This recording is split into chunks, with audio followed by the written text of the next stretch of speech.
అనంతపురం జిల్లా గుంతకల్ ఆర్డీఓ కార్యాలయ ఏవో నాగభూషణ్ పై పలు ఆరోపణలు వెల్లువెత్తుతున్నాయి.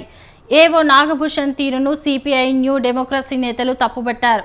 డిప్యూటీ తహసీల్దార్ ఉదయ్ భాస్కర్ కు సిపిఐ న్యూ డెమోక్రసీ నేత సురేష్ మెమోరాండం ఇచ్చారు. ఈ కార్యాలయంలో పనిచేసే మహిళా సిబ్బందిని తన సొంత పనులు చేయాలని ఏడో ఇబ్బందులకు గురి చేస్తున్నారని సురేష్ ఆరోపించారు.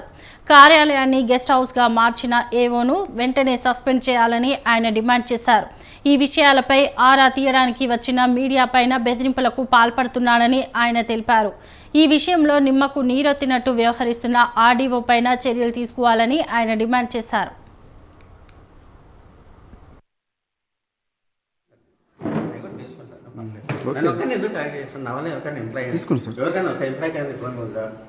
నా వల్ల పోనీ మీకు ఏమైనా ఇబ్బంది పెట్టినా, పోనీ ఎవరికైనా కానీ పబ్లిక్ ఏమైనా ఇబ్బంది పెట్టినా చెప్పండి. మీరు తీసుకోండి సార్, వీడియో తీసుకోండి. మీరు చెప్పండి సార్. ఇప్పుడు మీరు ఎవరో చెప్తున్నారు, కొన్నిసార్లు వేస్తా అన్నారు. మీరు రండి, ఇప్పుడు నాకు బాత్రూమ్.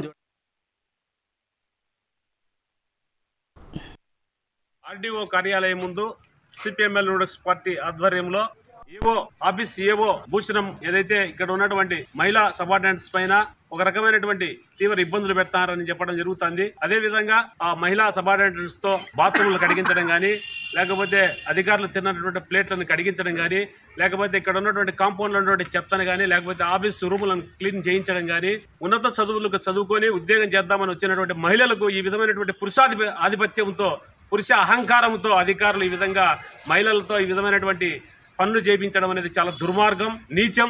ఎందుకంటే ఈ విధమైనటువంటి మహిళలు ఒక రకమైనటువంటి రెండో తరగతి పౌరులుగా చూడడం అనేది మంచిది కాదు. ఈ విధంగా అధికారులు మహిళల్ని ప్రోత్సహించాలి, కానీ ఈ విధంగా చిన్న చూపు చూసి వివక్ష చూపడం అనేది కరెక్ట్ కాదని చెప్పి సిపిఐఎల్ రూడక్స్ పార్టీ ప్రభుత్వాన్ని తెలియపరుస్తుంది. గుంతకల్ పట్టణంలో ఈరోజు ఆర్డీఓ కార్యాలయం ముందు సిపిఎంఎల్ రూడక్స్ పార్టీ ఆధ్వర్యంలో ఏవో భూషణం ఏదైతే ఇక్కడ ఉన్నటువంటి మహిళా సబార్డినేట్స్ పైన ఒక రకమైనటువంటి తీవ్ర ఇబ్బందులు పెడతారని చెప్పడం జరుగుతుంది. అదే విధంగా ఆ మహిళా సబార్డినేట్స్ తో బాత్రూమ్లు కడిగించడం కానీ, లేకపోతే అధికారులు తిన్నటువంటి ప్లేట్లను కడిగించడం కానీ, లేకపోతే